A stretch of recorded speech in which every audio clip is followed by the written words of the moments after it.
Hello everybody and welcome back. Today we're going to be working on trying to build up our comfort with this whole idea of being able to handle with variables and move them around and do equations. Now if there's one thing that I want you to pay attention to today, and this is your only goal for today, everything is going to be oriented towards getting you to understand this one part. It's that polynomials, as crazy complicated as they look, as long as they are, and as many squares and cubes and multiplications and adding and subtracting, all of that stuff, those things are just numbers. They're piles of amounts. So let's do a little bit of a refresh. Way back in the beginning of the semester, I asked you, what is a number? And universally, you all told me that a number is an amount of things. And I've shown you since then that you can get different amounts by playing with different procedures. For example, you could take 4 and add it to 3, and you would change that amount from 4 and 3 to a total amount of 7. You could do the similar idea with subtraction. Multiplication was nothing more than using one amount as a reference point for repeating addition of another amount. Like 5 times 4 is repeating the addition of 4 5 times. So you have 4 added to itself 5 times. Division is nothing more than using one reference to take away repeatedly. So if you had 20 divided by 3, that's nothing more than how many groups of 3 can you pull out of 20 before you have to either have a remainder or start breaking things into fractions. Now, polynomials were an introduction to show you that we can create amounts using shapes. We can actually do it with shapes. So for example, if I wanted to talk about making a square out of the number 3, I could use the number 3 as the sides of my square, and that would give me a brand new quantity. That would give me a quantity of 9, or a 3 square. And so then I could take those 9 objects and use them as an amount that I added and subtracted, and I can move that all around. And you can do that with cubes. You can even do that with things to the 4th power, because when you talk about trying to do x to the 4th power, that's like using x squared as a number that you're using for another square. So you've got x squared gets you x to the 4th, and so you're forming squares and then breaking them down to their components and using that to make more squares. And so this entire interaction is nothing more than how can we use numbers to create more numbers. Even when you were doing your factoring, that was nothing more than asking you where those numbers came from. So if I asked you to factor the number 20 down into its primes, you said that that was 2 times 2 times 5. That was saying that the number 20 came from the multiplication of the prime numbers, the fundamental building blocks of all numbers, in such an order that you use 2 and 2 and 5 to repeatedly group and add and grow back up to 20. So everything that we've been playing with, no matter how scary it looks, no matter how complicated the procedure, is just simply recognizing that we can do the same things that we've been comfortable with in numbers with procedures. There's no reason why I need to take a number and square it. I can think of squaring any number and just calling that x squared, this idea of a square yet to be based on a number that you haven't told me yet. And so today we're going to see that we can really kind of tie in this idea of polynomials into something that you've all worked with for quite a while, which is fractions. Right? Now we're talking about how can I create fractions out of these procedures without even having to figure out what the numbers are in the first place. So we're really broadening our power in this class with saying when you leave here, you don't just know how to do things that a calculator can do. You can think about things that haven't even been solved to a point that a computer could take care of them. So let's take a look at a little bit what I'm talking about. The entire name of today's game is going to be rational expressions. So let's take a look at rational expressions, and we're going to hear all of these new words. And again, I'm going to constantly be reminding you that these new words, these new ideas are nothing more than old ideas repackaged and made so much more powerful. So for example, if we're going to explore what a rational expression is, I'm first going to ask you what a rational number is. Let's take it back to the easiest version of this. So what's a rational number? Well, we explored that back when we were talking about types of numbers. Let's do a real quick recap on that. We talked about how nature gave us the natural numbers. These were the numbers that animals and objects that we can use as reference. These are our basic counting numbers of 1 up through, well, as far as we can go. We had talked about the whole numbers. The whole numbers were when we introduced 0 in our negatives, we expanded our idea. The whole numbers where we added in 0, the integers were where we added in the negatives of each of those. So now we were talking about this idea of debt, things I can't represent with tangible objects all that well, but I can explore it with an idea. Rational numbers were the next step up in grouping more and more ideas together. Rational numbers were my ratio numbers. The rational comes from ratio, and ratio makes us think of parts to parts, or kind of divvying things up. These are our fractions. So what's a rational number? A rational number is a fraction number. So it's going to be a fraction number but we have to be specific. For example, this is a rational number. This is also a rational number. But for example, this would not be a rational number. Kind of interesting. Why is that not a rational number? Well, let's play with it for a moment. This is a fun little proof, a little way for you to show that square root of 2, for example, is not a rational number. Let's suppose I was wrong. Let's imagine it was a rational number. Let's imagine that I could write this some way that gives me a over b. And I'm going to say that some way that's a whole number over whole number. These could be negatives in the top, positives in the top, doesn't matter. I'm going to say that maybe this is something that's true. If it was, couldn't I square both sides? And I could say that square root of 2 squared is 2, and and squaring a over b gets me a squared over b squared. That seems like it's reasonable. If this was true, I could rewrite that as saying that 2 times b square equals a square. Okay, that seems pretty reasonable. Okay, so let's see what that means. If I was going to take a moment, step away from the numbers, go back to the meaning. What does that mean? That means that I have 2 times b square is a square. That means that a square, whatever this number is, has to be even. Do you see why? It has to be even because it's formed by multiplying 2 by some other kind of number. And when I multiply 2 by any other whole number, that's going to get me an even number. Okay, so a squared would have to be even in this situation. Isn't that interesting? So if a squared is even, how do I get even numbers? I would need to, let's see, if I do an odd number times an odd number, that would get me an odd number, like 3 times 3 gets me 9. But if I do an even number times an even number, like 4 times 4, I get an even number. Okay, so that means that a has to be even. Okay, that's kind of cool. So we've got that. If a is even, what does that mean? That means I could probably write it as an even number. That means there's a hidden 2 somewhere in this square. That means a could be thought of as 2 times some number. Maybe I'll call that one k. I'll name it after myself. That'll be the Kevin number, the starting place here. If that's true, then couldn't I play around with this entire thing and say that 2 times b square could be written as instead 2k square?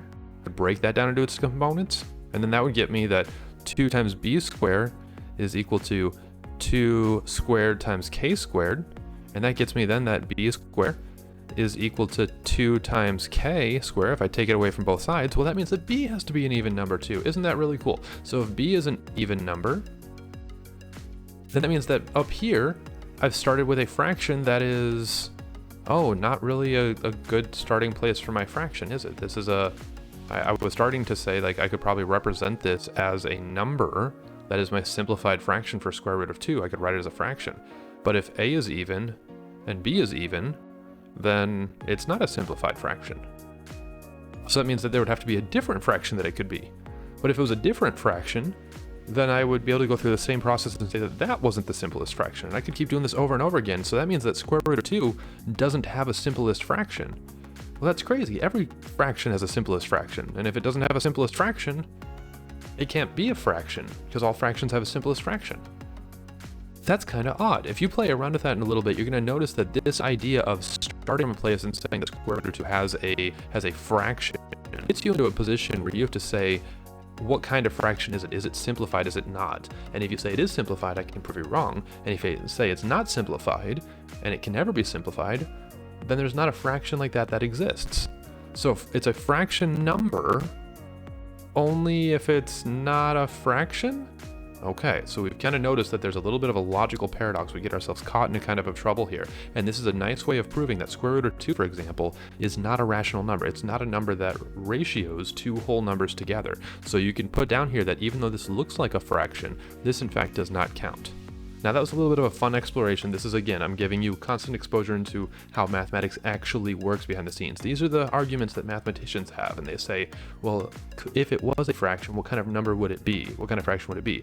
And then you see if that makes any sense, and if it doesn't make any sense, then you must not have started from a place that makes sense, because if you start from a place of logic and you do nothing but logic since then, you would have to end up to a place that was logical.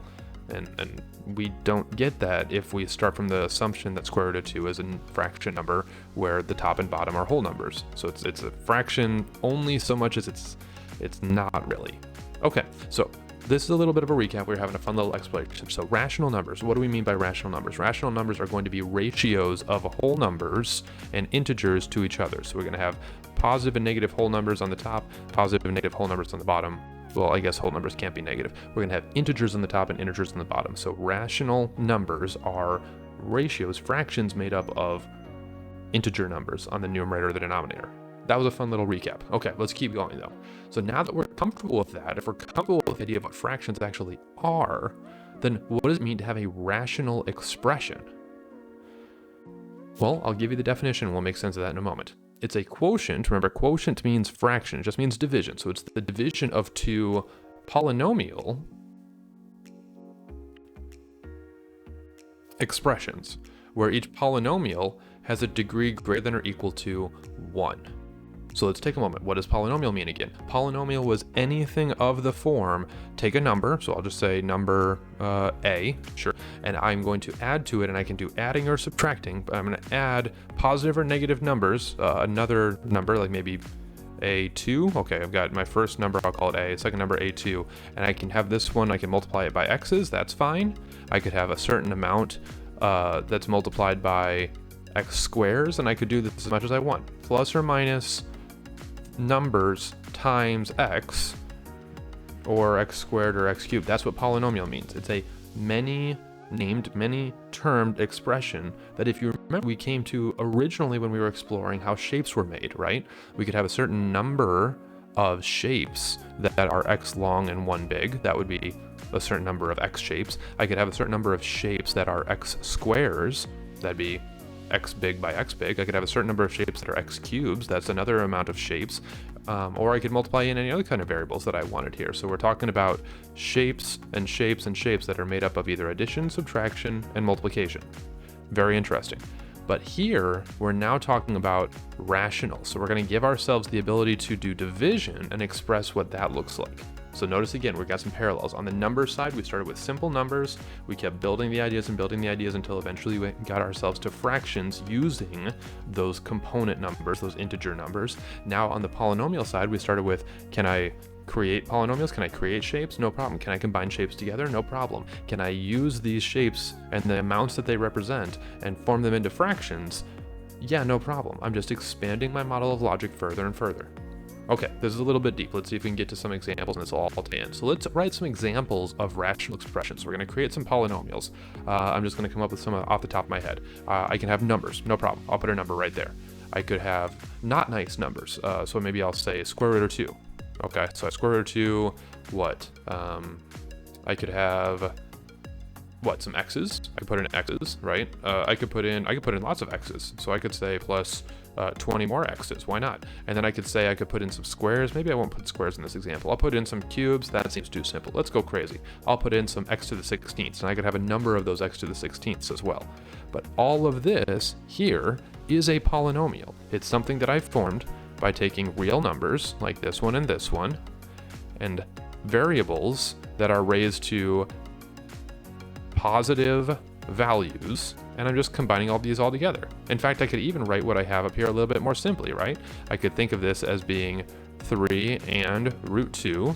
Here I've got x to the first and 20 more x to the first. I could think of that as being 21 total x's, and then I've got x to the 16th.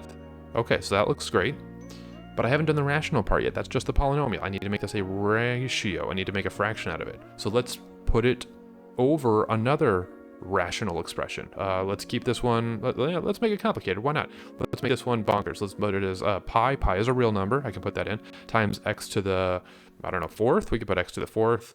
Maybe that's it. Maybe I'll just leave this one alone. And I'll say that I could write this entire expression on the left as being equal to the simplified version on the right. Pi times x to the 4th. This is a rational expression. I've created an expression. I've written a statement in math, a statement of quantity. All of these are real quantities that I could add together. I've created it from a polynomial, and I've put it into a ratio so that it's rational by just dividing it by something else that follows that exact same rule. It's a number. Pi is a number. It's a real number. It's a number of x to the 4th. It's a number of these names, or names of shapes, or sizes that I make from shapes. Okay, so that's one example of a rational expression. What would be an example that's not a rational expression? Well, I would need to, in some ways, multiply or add or subtract things that are other than real numbers and x's raised to a first power, or variables raised to a positive power. I shouldn't say first power, any positive power.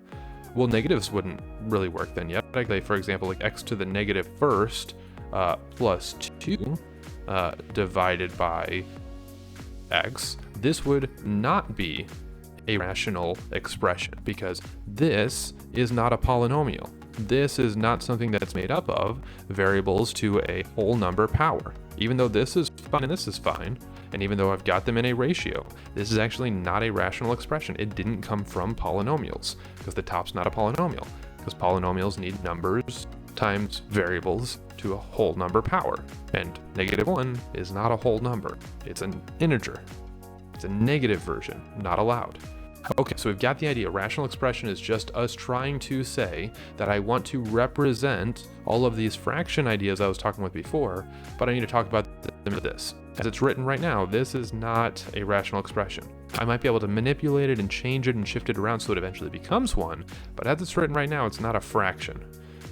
Does this look kind of interesting? Like, let's parallel this in. How could we rewrite this one to make it even more obvious? X to the negative first.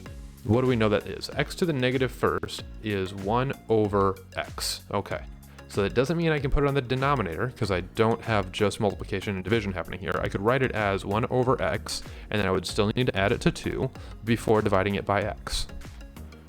So this kind of looks like if I had made it from a number instead, it'd be like something like 2 1/3 over, I don't know, 3. Is that a fraction? No, it's not a fraction. I could simplify it to make it look like it's a fraction, but right now it's something else. It's something much more complex. And so that's what we're saying when we look at expressions like this. This is not a rational expression because it's not just a ratio. It's got too much happening on the numerator for that to be the case. So notice that I kind of gave you a little bit of a hint here. This is a lot of people make some errors as they think that because it's to the negative first power, they could just put it on the denominator. You could only do that when you are only talking about multiplication and division.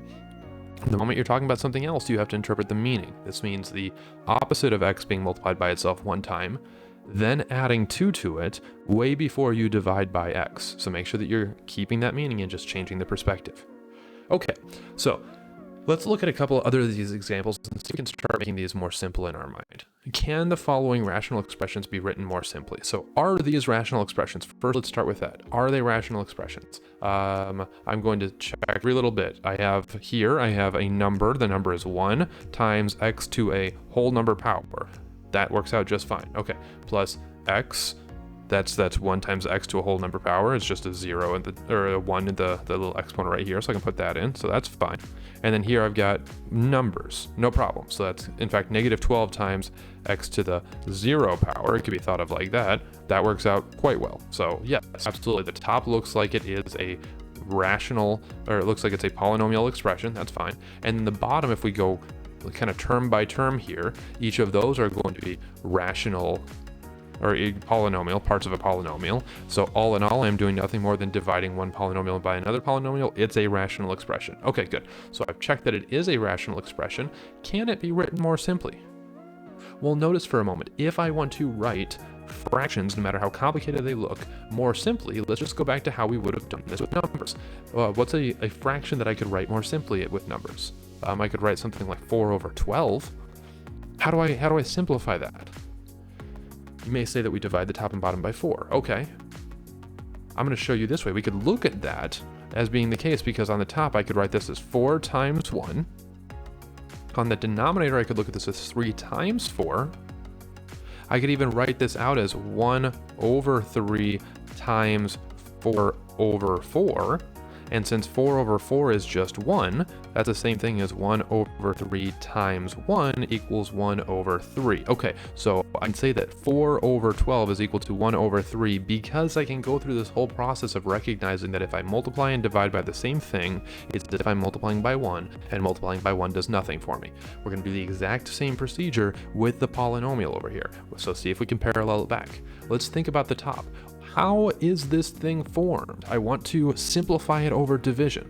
I can only simplify over division if I am talking in terms of multiplication, and on the top I do not have that right now. I have lots of addition happening, and all the multiplication that I can maybe see, like in that x squared, is happening between the addition. That's not enough for me to simplify it.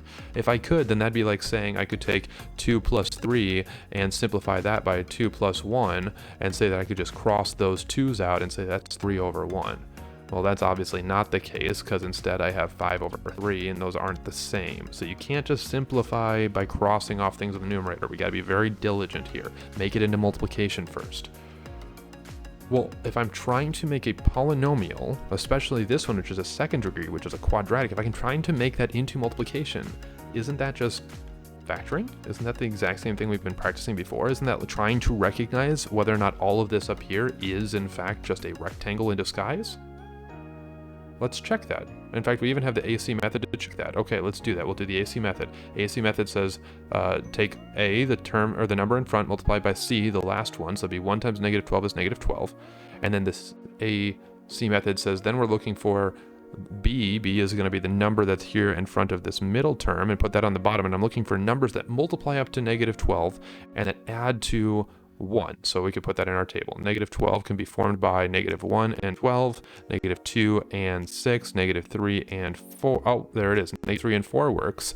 I can put negative 3 here. I can put negative 4 or positive 4 here. So I can write the entire top expression as x squared plus 4x minus 3x minus 12. Okay, great. Divided by, and then we could do the exact same thing for the denominator. What would the denominator be? I need two numbers that multiply up to 20 and that, let's see, add to 9. Well, adding to 9, well, up to 20, multiplying to 20, that'd be like 1 and 20, that doesn't work. 2 and 10 doesn't work. 3 and 3 doesn't work. 4 and 5, 4 and 5. Perfect. So I can write this as x squared plus 4x plus 5x plus 20. Okay, and you would want to show that work. You'd want to say over here, like I tried to multiply up to 20, I tried to add to 9, and I did that with 5 and 4. So I'm going to split my middle term up into 5 and 4, and then from here I can continue to factor. I can do my factor by grouping and recognize that I've got x times x plus 4 for my first two terms, and then I'm going to say I have plus all the stuff on the end here, and then what's common between negative 3x and negative 12? I would say negative 3 for sure is common. I'll factor that out, and then the inside I'd be left with x and plus 4. That's looking good. That's the numerator. On the denominator we have, let's see, I can factor out an x. I have left behind x plus 4. That looks fine.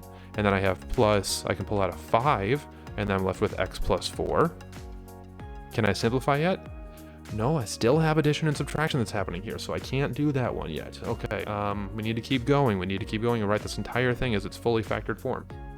Let's see on the top. I have x plus 4 common between the first thing and the last thing, so I can pull that out, and I will be left with x minus 3. That'd be like I have x groups of x plus 4 and negative 3 groups of x plus 4, so I could write that as x plus 4 times x minus 3 groups of x plus 4, and then the denominator I have, let's see, x plus 4 is common again. I could pull that out, and then I have, let's see, x groups and 5 groups of that x plus 4. Well, now I have multiplication on the top and multiplication of the denominator. I can cancel across that fraction. I can say I've got x plus 4 here, so I can cancel this whole thing away and say I have that this whole thing is equal to x minus 3 over x plus 5. That's pretty wild.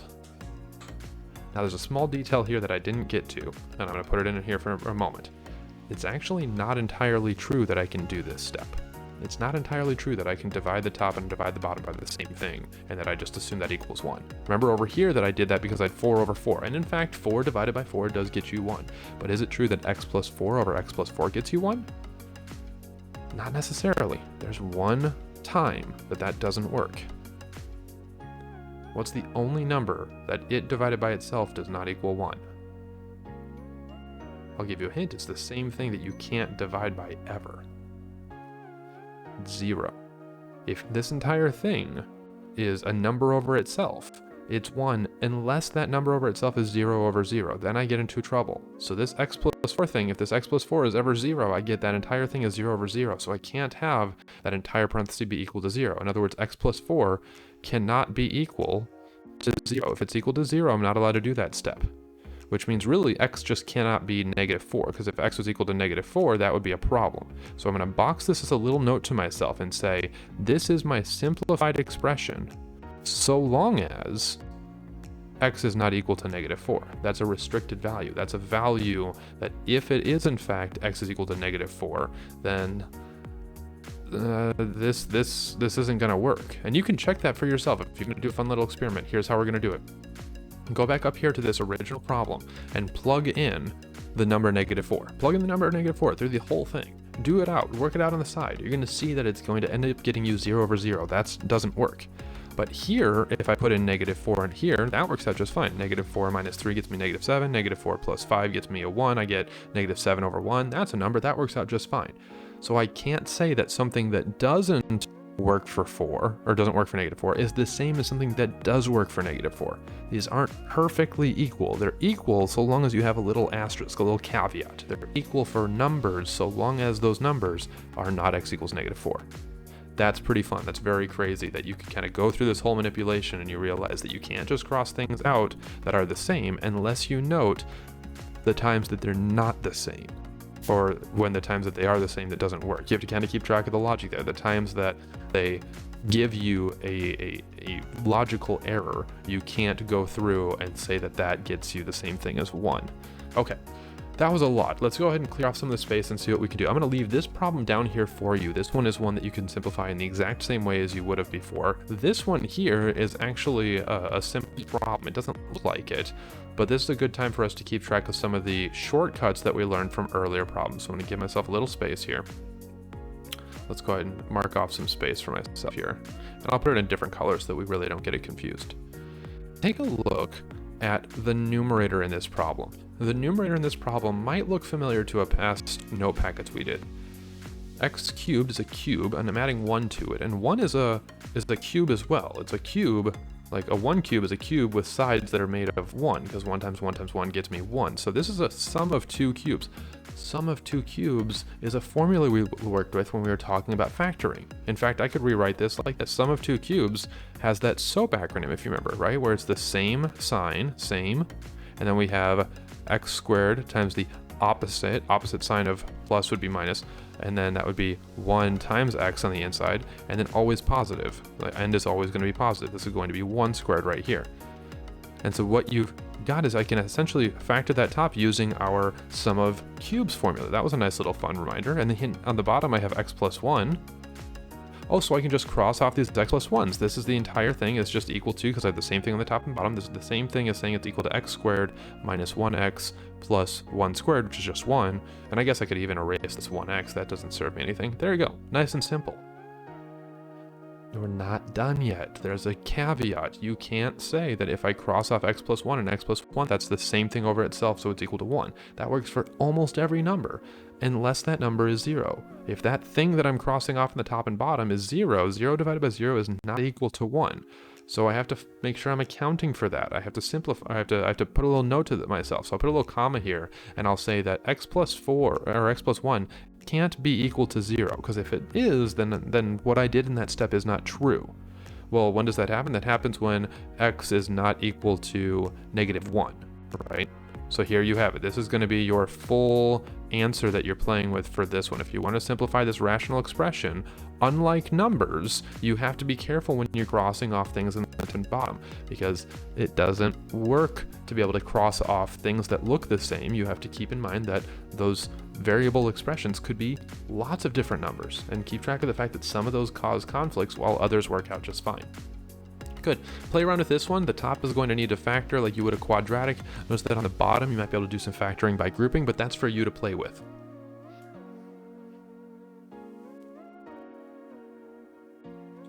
Okay, so let's keep going with our exploration here. We've talked about how we can simplify fractions, and now you know how to simplify fractions not only if they're numbers, but if they're numbers I haven't even created yet. They're numbers that are coming about from a process, or coming about from shapes being dismantled and put together. So let's keep going, let's keep playing with that. If I've got this opening of brand new numbers that I'm playing with called polynomials, what else can I do with them? I can simplify them, that's kind of cool. Can I multiply them? Let's see what happens if I multiply these polynomial fractions times each other. So use your knowledge of multiplying fractions to come up with the procedure for multiplying two rational expressions. So let's go back to numbers. How do we multiply fractions? Oh, I don't know, let's come up with two fractions. 1/4 times 2/3. What does this mean? Yes, you may be able to say that you just multiply straight across. That's a nice rule. I hate rules. Don't go to rules. Math is not about rules, it's about meaning. Let's see what this actually means. 1/4 times 2/3. That's like 1/4 of 2/3. How did I learn about fractions back when we were first learning about fractions? I think we learned about it with a pi. Isn't that right? Where we had something and we broke it up. So if I had like 1/4 of 2/3, that would be like if I had 2/3 of a pi. Okay, so I'm gonna break my pi into thirds, and I'm gonna say that I own 2/3 of it. No problem. I'm gonna say I own this third and this third. That works quite well. I'll even color them in there, so good. They're mine. All right, here we are. I own this third and this third, and I own 2/3 of it. I'm about to split that into a quarter. I'm about to break that into 1/4. Notice, by the way, that we could write these fractions as 2/3 divided by 4 is the same thing as 1/4 of 2/3. Isn't that kind of interesting? In fact, I could even write this as 2/3 divided by 4 divided by 1 if I wanted to figure out how the denominator looked like as a fraction too. So if this feels a little bit weird when you're doing fractions divided by fractions, just see if we can work that backwards. Does it make sense that 4 divided by 1 would get us 4, and that 2/3 divided by 4 gets us the same as 1/4 of 2/3, gets us some kind of mystery number? Okay, fine. We're going to break everything up into fourths. No problem. Let's see. I'm going to split this part into fourths. 1, 2, I'll put 3 lines in there. So I've got 1, 2, 3. I've got broken that into fourths. I'm going to do the same thing here. I'm going to break this into fourths like that, and I'm going to break this into fourths. And I would like 1/4 of those 2/3. Okay, well, I guess I could imagine that would be, I have like 1, 2, 3, 4, 5, 6, 7. I have 8 pieces that are yellow here, and I get 1 out of every 4. Okay, so here's one that I get, and here's one that I don't get, and here's one that I don't get, and here's one that I don't get. So I got one of those 4, no problem. And then I get another one out of the remaining 4. These remaining 4. Okay, so that gets me a total of 2 of how many pieces in total? 12. That gets me a total of 2 of these 12, which gets me the total of 1/6 of it. I could think of it that way because I could push all these back together and recognize that I've got 2 out of 12 would be the same as if I had 1 out of 6. I could just put 6 little figures here into the cutouts. How did I get that? Well, as we kind of suspected from multiplying fractions and playing with fractions when they're numbers, we can just multiply straight across, and 1 times 2 is 2, and 4 times 3 is 12, and we're able to get ourselves to the same answer from rules, which are really just shortcuts of the logic that we're familiar with. Okay, no problem. So I can multiply fractions just by multiplying straight across. Okay, so could I do that for my rational expressions? Could I do that for polynomials? Maybe. Let's jump around on this page a little bit. How could we do that for something like this? Ooh. I think we could just multiply it straight out, couldn't we? Couldn't we just multiply this entire thing straight across? And I would get 2x squared plus 3x minus 2 times, I have to make sure it's the whole top times the whole top, gets me 3x squared plus 4x plus 1. I'm okay with that. Yeah, no problem. And then the denominator, I could get 3x squared minus 2x minus 1. That works out just fine. And then I've got 2x squared plus x minus 1. Great. Now that's definitely true. Is it simple? It doesn't look simple. Could it be simpler? I don't know. We could play around a little bit with it. What are some things we could do? Well, we do have a bunch of things times a bunch of things. We could organize that into a grid. We could do a whole bunch of distribution. We could multiply this whole thing and pretty much just do some power foiling. This would be triple distribution. Like we'd be doing a huge big mix of things times things. But that would just get us a bunch of random miscellaneous pieces, and I couldn't do any kind of simplification between the top and the bottom because I can only do simplification over a fraction when I am dealing with multiplication or division. So actually, I'm going to suggest we go the opposite direction. I'm going to say that we try to break this into more multiplication than we had originally. Let's see if we can do that. Let's try to factor this polynomial. Okay, we'll do the AC method again. I'll put a little bit of scratch work over here. So AC method is that a times c, so this would be 2 times -2 gets me my AC, which is my -4. So I'm looking for numbers that multiply to -4 and add to 3. Oh, that one's popping off the top of my head. I just see the answer for that one. That one's going to be -4, +4 and -1. I think that would work. +4 and -1.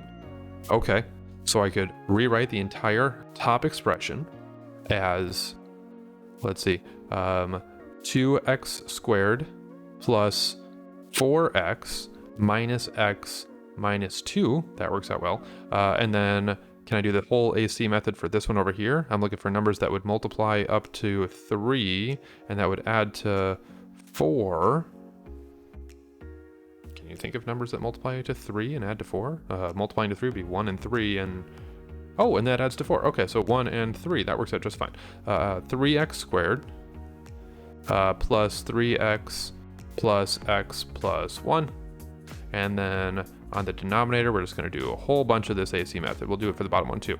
3x squared minus, okay, 3 times -1 gets me -3. I'm looking for numbers that multiply to -3 and that add to -2. I think that would be -3 and +1. Okay, so that's going to be 3x squared minus 3x plus x minus 1. Okay, and then on the last one, I'm again looking for numbers that, let's see, that multiply to 2 times -1, so they multiply to -2 and they add to 1, so I think that would be +2 and -1. Okay, so the very last one is going to be 2x squared plus 2x minus x minus 1. Whew.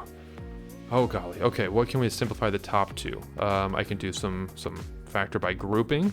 So what do I have between a 2x squared and a 4x? I have a 2 that's common, definitely, and I have an x that's common. I'm going to pull both of those out, factor both of those out. So here I have 2x I'm going to factor out, and that leaves behind an x and a 2. I then have, let's see, what's common between -x and -2? A -1 for sure. I can pull that out, and that's going to leave me with an x plus 2. So that's my entire first part. Notice I'm going to start using brackets here to kind of organize the layers of thought that I have. We're going to try to cram the rest of that in over here. What can I pull out between 3x squared and 3x? I can pull out a 3x. Leaves behind an x plus 1. And then, let's see, what can I pull out between x plus 1? I think that's about all I don't think I pull out anything. I've only got one of those x plus 1s. 1, x plus 1. Squeezing it in. Okay. And then over on the denominator, what do I have? I can pull out a 3x times x minus 1, and then plus I have one of these x minus 1s. Okay, and then I'm going to multiply that by the entire next part, which would be 2x squared times, or plus 2x. I can pull out a 2x, and then I've got, let's see, x plus 1, and then I can pull out a -1, and I'm left with an x plus 1. Okay, whew. We're almost at the place that I can simplify. This is a long walk for a short drink of water. Okay, what do I have on the top? On the top, I have an x plus 2 that's common between both of those things inside the bracket. So I can pull the x plus 2 out, and it's like I have 2 x groups of x plus 2 and a -1 group of x plus 2. So I can write that as a 2x and -1 groups of x plus 2. That's good. For the next part, I've got x plus 1 is common between both of them. So I've got x plus 1. It's like I have 3x x plus 1s and one more x plus 1. So I have 3x and 1 x plus 1s. On the denominator, I have, let's see, 3x and 1 x minus 1s. And I have 2x and -1 groups of x plus 1. All right. Wild. Okay, now I have a whole lot of multiplication on the numerator and a whole lot of multiplication on the denominator. Let's simplify a bunch of this out, because I can divide across the division sign if I have the same thing on the top and the bottom, no problem. Where do I see some commonalities? 3x plus 1, there's a commonality. I'm going to take that one away. What else do I have? I have a 2x minus 1. I can cancel that one away. That works very well. I have an x plus 1 that I can cancel away. That looks very nice. And I think that's about it. I think after you cancel all of those away, that's going to leave you with x plus 2 on the numerator, and on the denominator you have x minus 1. Wild. We can absolutely simplify and multiply fractions even if they're made from these polynomials. So all of this, look at how much was up here. This was like, let's see, 12 different things that were all being multiplied, was really just all of this in disguise. we're not done. We're not done. Almost forgot. You need to make sure you don't forget. Put a little note on the side, put a little star, say, hey, me, don't forget in the future when you're studying for your exam, this is an important detail. All of these things we canceled out were only true if each of them was never 0 over 0. So let's put some caveats here. What could x not be on the denominator? I'm going to look at this one first. X plus 1 could not be 0, so in other words, x could not be -1. That's important.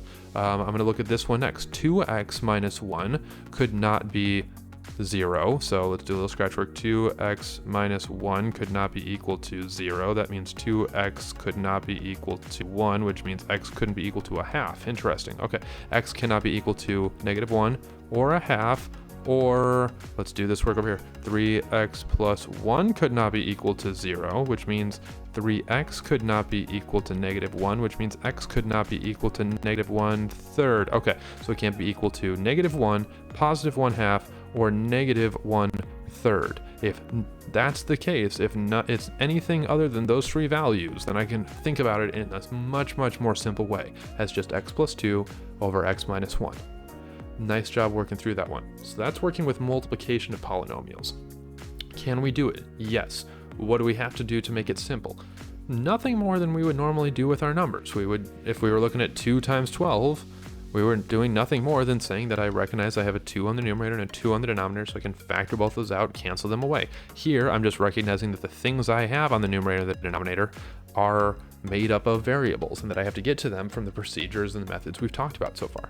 So not horrible, just new. Okay, so that was us talking about the green, talking about our multiplication. Let's talk about how we would do a quotient. What's quotient mean? Quotient means division, right? The division of two rational expressions. That's really interesting. Let's start with numbers again. So I am curious now. I have 2/3, and I would like to divide that by 1/4. Dividing fractions is a little bit odd. Now, I know that many of you are familiar with the rule that if you divide by a fraction, it's the same thing as multiplying by what's called the reciprocal. It's like you can flip that other number. Why? Why is that the case? Well, let's think about what it means using a picture, okay? So I have 2/3 of an object being related here to 1/4 of an object, right? Or let's think of it as 1/4 of a person. Let's put it like this. All right, I am looking for a number. This entire thing is just going to be a number. We agree? Probably a fraction number. This entire thing is just going to be a fraction. I'll write it as a over b. It's some kind of fraction. And it's a fraction that's going to tell me how much I am relating this number to this number.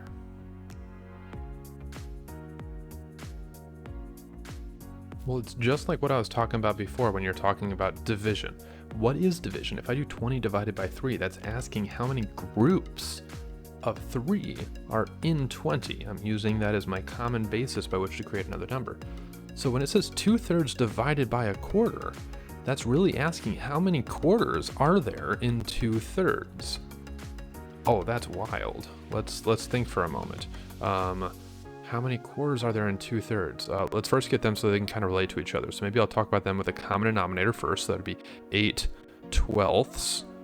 And I want to divide that into 3/12. Okay, so I would like to know how many groups of 3/12 are there in 8/12. Okay, well that would be, let's see, I would have 2 groups for sure. So I have 2 groups here, and I have, let's see, that would be 2 that would be left over that I would still need to divide by 12. So that would be, let's see, I would have, this entire thing would be, let's see, 2 groups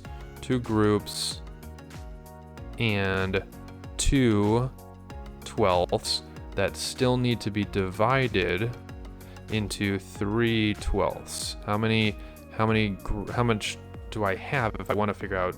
I need to pull out 3/12 from 2/12. So I've only got 2/3 of that. Oh, I've only got 2/3 of that. I've got 2 groups and 2/3 of a group.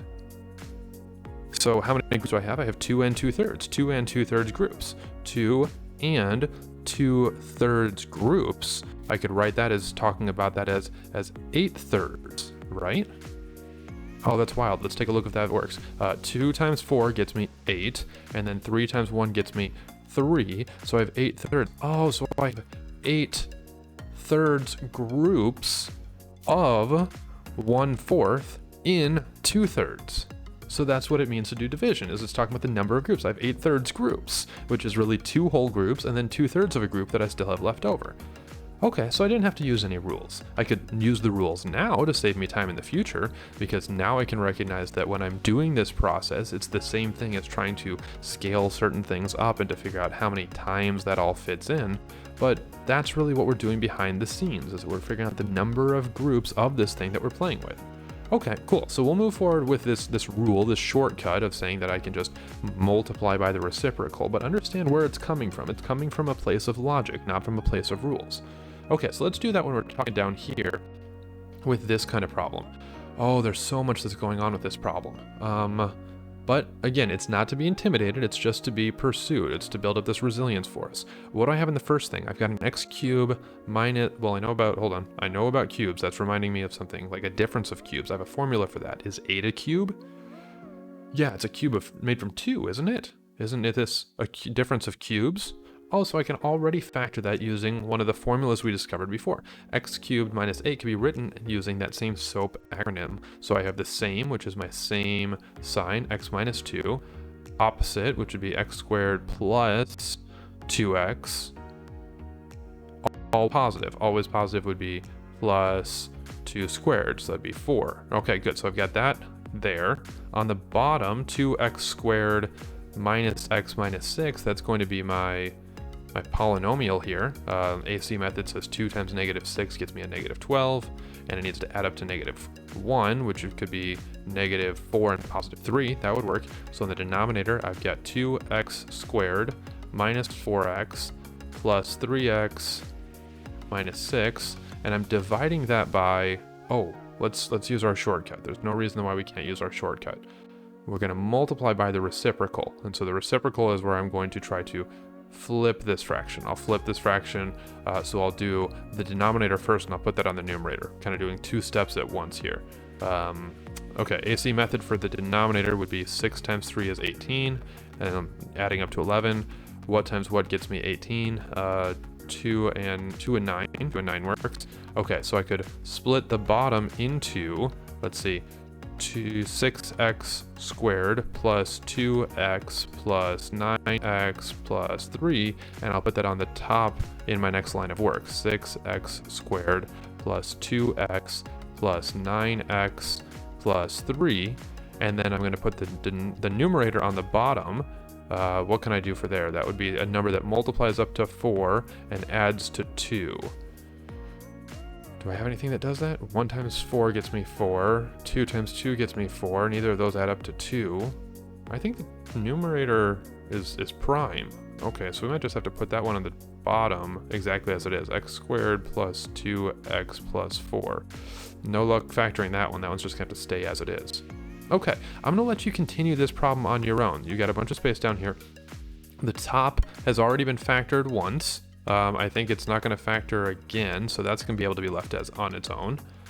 In fact, actually notice what we already have. If you have a sharp eye, can recognize that you actually have this and this here that are the same, and so those will cancel away eventually. This can continue to factor by grouping, and we can factor it out the same way we did in the previous problem, and this one can factor by grouping and continue factoring out the same way we did in the previous problem. So I want you to practice finishing up this problem, but you're not allowed to cancel anything over that division sign until you have nothing but multiplication happening between them, so that you have the proper opposites canceling away like we did when we were trying to simplify 2 over 12. Adding and subtracting fractions that are made, or these rational expressions made from polynomials. What do we know about adding and subtracting fractions? We'll end on a pretty easy note here. Adding and subtracting fractions, like if I wanted to do 2/3 and I wanted to add it to 1/4, well, that'd just be common denominators, right? That would be, let's see, 8/12 and 3/12 gets me 11/12. I just need to get this into a common starting point. Okay, so really what I'm trying to say, in other words, is that I need to have the denominators of both of these have all of the same components. How could I do that when I'm talking about polynomials? Okay, well, let's see what the components currently are. Let's break it up. 2x squared plus 3x minus 2. AC method says 2 times negative 2 gets me negative 4, and then I need to add to 3, and I can do that from a positive 4 and a negative 1. Okay, good. So the top is going to be 2x squared plus 4x minus 1, minus 1x minus 2, and on the denominator I have another AC method. 3 times negative 1 gets me negative 3, and on the denominator I need to multiply, or not the denominator, on the bottom it needs to add to negative 2. That happens from negative 3 and positive 1. Okay, so 3x squared minus 3x plus x minus 2. Good. Subtracting from this entire thing over here is, I could factor that by saying it's 3 and 1 on the top here. 3 times 1 is 3. It needs to add up to 4. That happens from 3 and 1. So this would be 3x squared plus 3x plus x plus 1. And on the denominator we have, AC method says I need to multiply to 2 times negative 1, which is negative 2. I need to multiply to negative 2. I need to add to 1. So that's going to be positive 2 and negative 1. Okay, 2x squared plus 2x minus x minus 1. Ugh. What do we have? Let's keep going. We can factor the entire numerator. The first one, that'd be 2x can get factored out, leaving me with an x plus 2. On the other side, I can factor out a negative 1. That gives me an x plus 2. We see we're getting a lot of practice with the same ideas here. On the denominator, I can factor out a 3x. That leaves me with x minus 1. And then on this one, I have... did I miss something? I think I missed something. What did I miss? I'm looking at, this was my work here. I was looking for 3 times negative 1 and just add to negative 2. That works out fine. I could pull out a 3. I copied down something wrong. There it is. This should have been a negative 1. See, this is why we put all of our work on the paper so we can check ourselves. Okay, so then over here I have a 1 and an x minus 1. Good.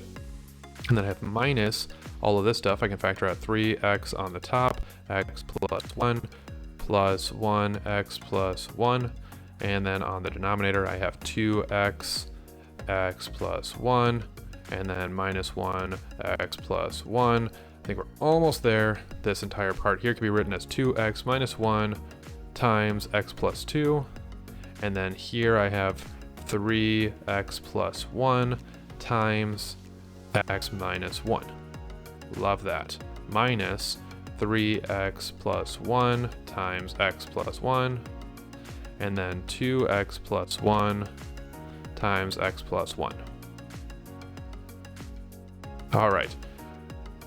I think we finally got it where I can look at all of the components. So now we're kind of back to like this standing point now, where I can see that I have a 3 here and I have a 4 here, and I need to give the other fraction everything it's missing. Okay, so that's gonna be the strategy here. I'm gonna write it in a different color so you can see exactly what I'm gonna introduce. On the first fraction, I have already a 2x minus 1 and an x plus 2 being multiplied. That was what I had on the top. And on the denominator, I had 3x plus 1 and I have x minus 1. Good. Now I'd like to combine this fraction with the fraction next to it. In order to do that, I need to have common denominators. So what am I missing in my first fraction? I'm missing both of these. I'm missing a 2x plus 1, so I'm going to introduce that in. And I'm missing an x plus 1. I'm going to introduce that one in as well. That's what I would like to get to. And in math, if you want to have something happen, just do it and then make sure that you balance out the consequences. And if you want to multiply by the denominator by new things, you have to multiply the numerator by the new things as well. Okay, so now I've got the first fraction prepared for subtraction. Good. Let's do it to the second fraction as well. I'm running out of a little bit of space here. Let's see. I'm going to scroll down. Okay, so now I've got my second fraction. My second fraction was 3x plus 1, and then x plus 1, and then on the denominator was 2x plus 1 and x plus 1, and then I would need to, let's see, I'm missing some things. We'll put that in green. I'm missing some things. I'm missing, let's see, a 3x plus 1, so we'll introduce that, 3x plus 1, and then an x minus 1. I'm missing an x minus 1. I'll put those both on the denominator. I'll balance out the consequences, which is to put it on the numerator as well. So 3x plus 1 and x minus 1. Okay, love that. And now I think I have the ability to finally combine them all into one big awesome fraction. Okay, so we're going to subtract it. I'll put it in blue again. 2x minus 1 times x plus 2 times 2x plus 1 times x plus 1 is my entire first number. Just like up here with my numbers, I had a certain number of 12ths and I took away a certain number of 12ths, or I added a certain number of 12ths, so I'm going to take away everything else that's in the other fraction. So 3x plus 1. Oh, I'm running out of room. I should have moved this down a little bit. You might have to come back to that one in a bit. All right, so let's keep my work going. So I have minus all of this stuff here. 3x plus 1 times x. Where did I leave off? 3x plus 1 times. There we go. X plus 1 times 3x plus 1 times x minus 1. Okay, I'm going to try to write this all on one line so that we get away with any of the confusion here. So this was 3x plus 1 minus, and then I had 2x minus 1, x plus 2, 2x plus 1, and x plus 1. Okay, there we go. Let's erase everything that I was working with before, and we'll put it in one nice line to try to make it look clean. This is why we have an eraser whenever working with math, right? We sometimes run out of space, we want to make it look cleaner. Okay, so I want to subtract all of that stuff on the numerator. What did I do in the denominator? Do I subtract the two denominators? Well, let's go back. What did I do with the numbers?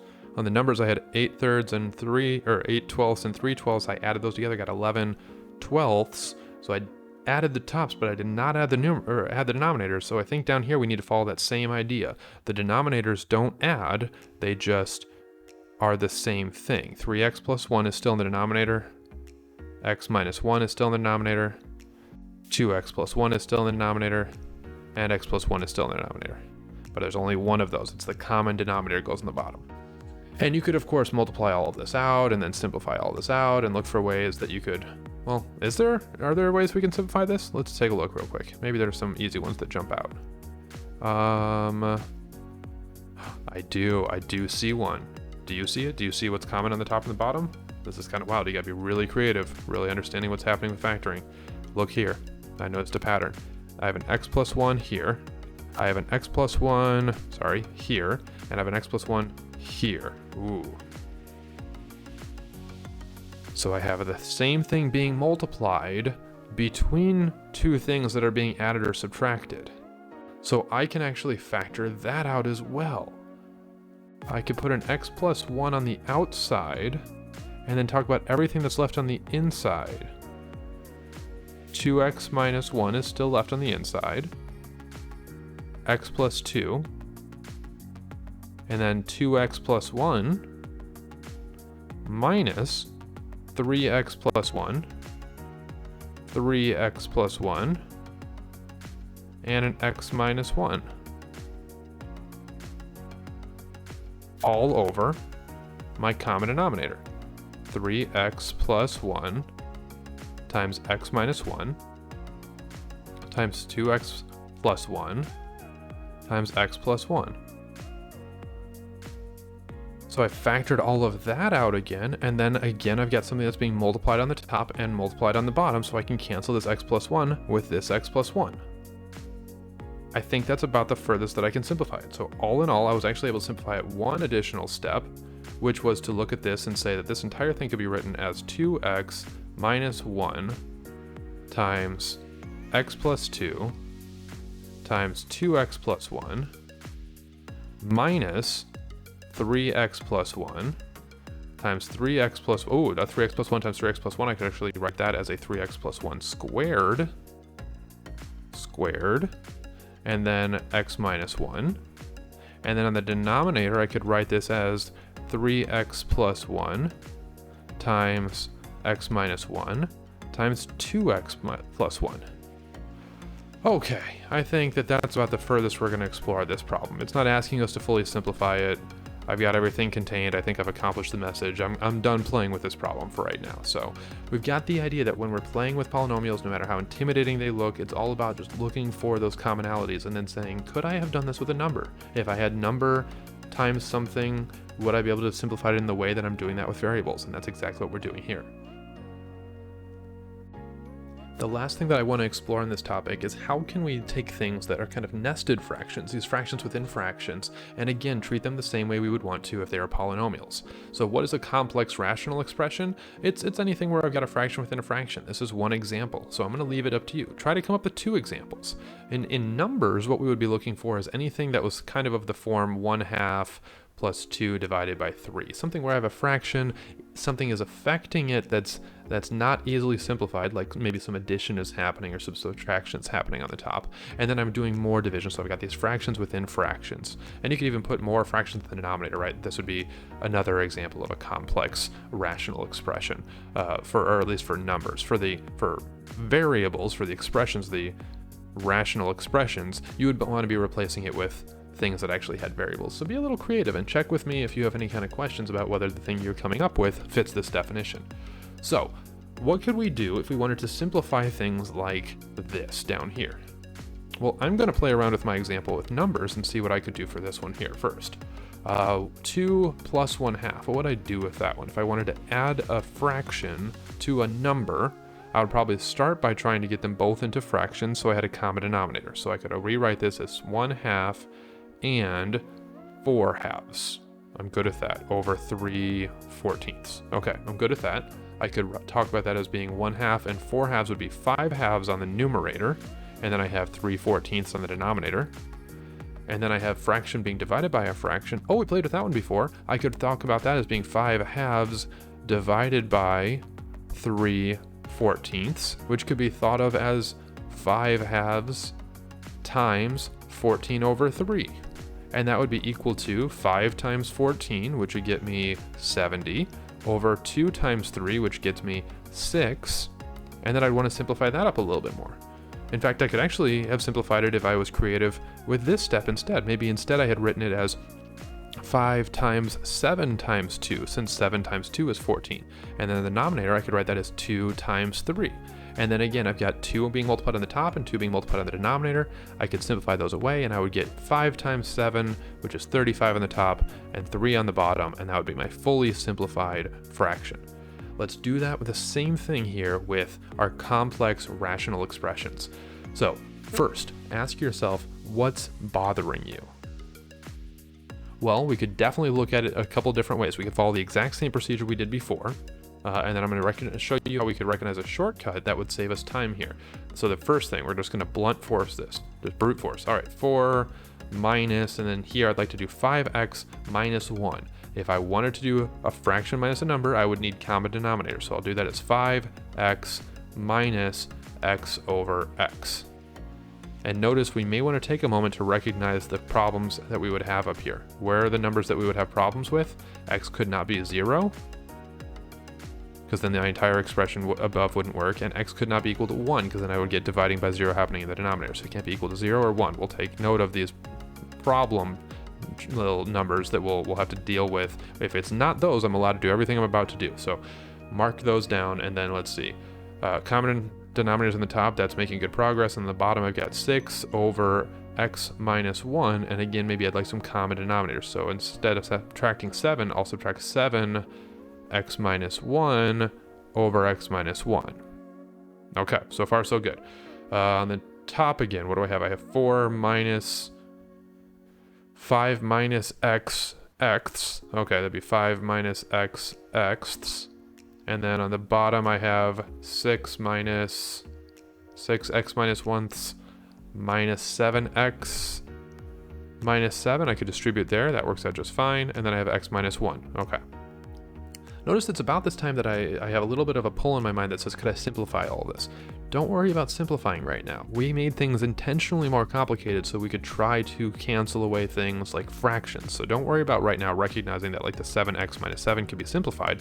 Of course it could be simplified. It came from a simpler place. We're making it complicated on purpose so that we can hopefully get rid of some of these other problems that we have. We're being strategic.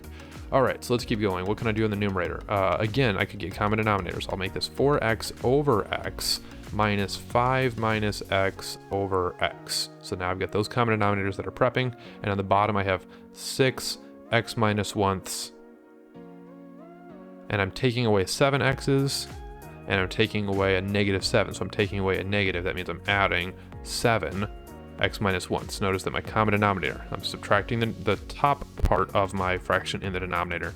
I'm leaving the denominator of the fraction in the denominator. Okay, let's keep going. 4x minus 5 would be on the top here. 4x minus 5, and then minus a negative x would be plus x over x. And then I have divided by 6 plus 7 can get me 13. And then I have minus 7x, that's working well. And on the denominator I have x minus 1. Okay, simplify the top up a little bit more.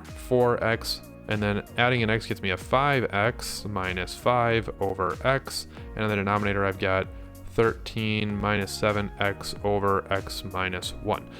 Love it, okay.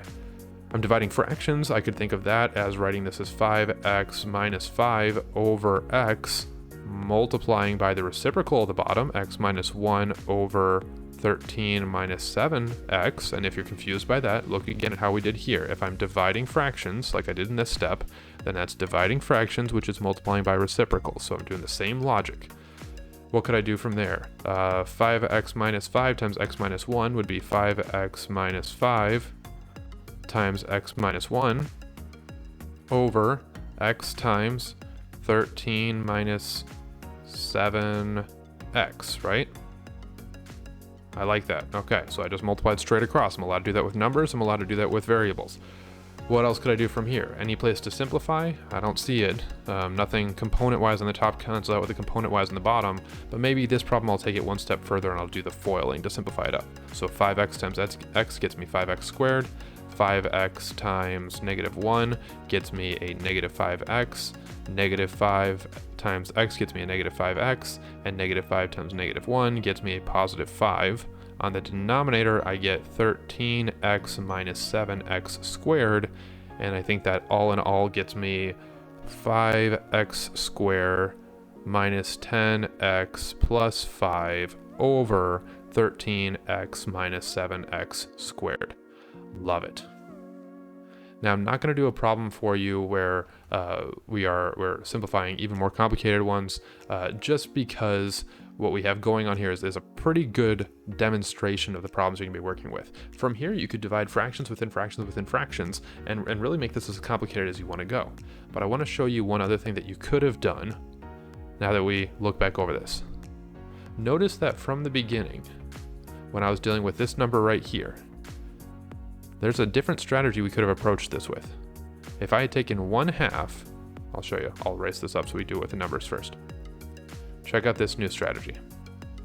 Instead of trying to get common denominators and common fractions and following my gut instinct with what's just immediately in front of me, maybe I could be a little bit more strategic about it.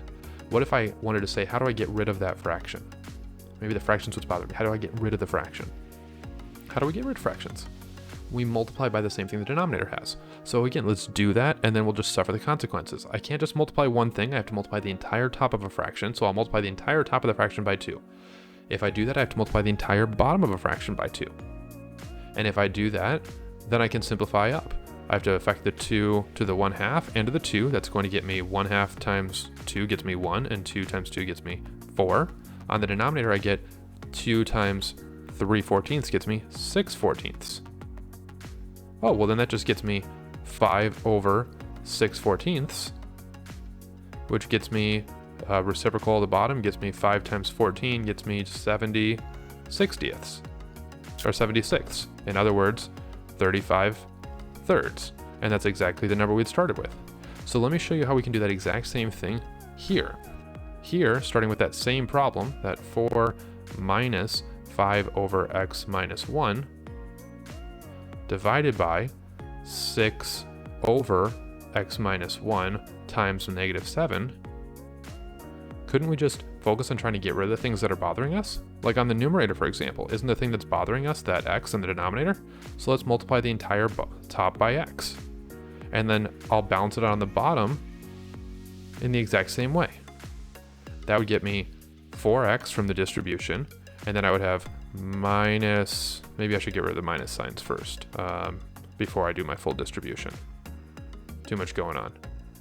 4 minus 5x plus 1 times x. There we go. That looks like it's going to be much easier to distribute. And then on the bottom, I've got 6 over x minus 1, negative 7 times x. Okay, so all in all on the top, that's going to get me 4x minus 5 plus x.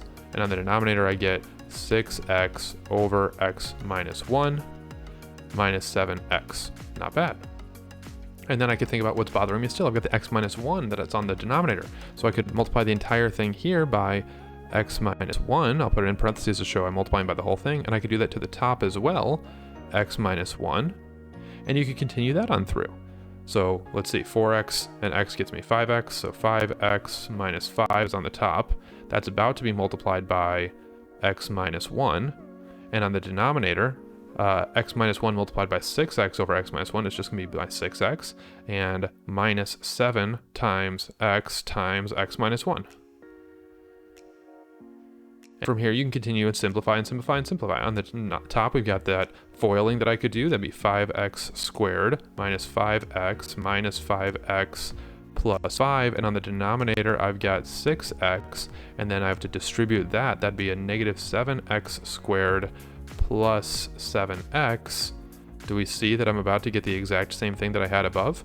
I've got 5x squared minus 10x plus 5, and on the denominator I have 6x and 7x. This gets me 13x minus 7x squared, and lo and behold, if I started from the same place and I did nothing but logic, I will have to get to a place that is logical. Kind of fun when you realize that everything you've been doing with numbers can be applied to polynomials, and all you have to rely on is not the numbers, but the properties and the logic that you have in your head already.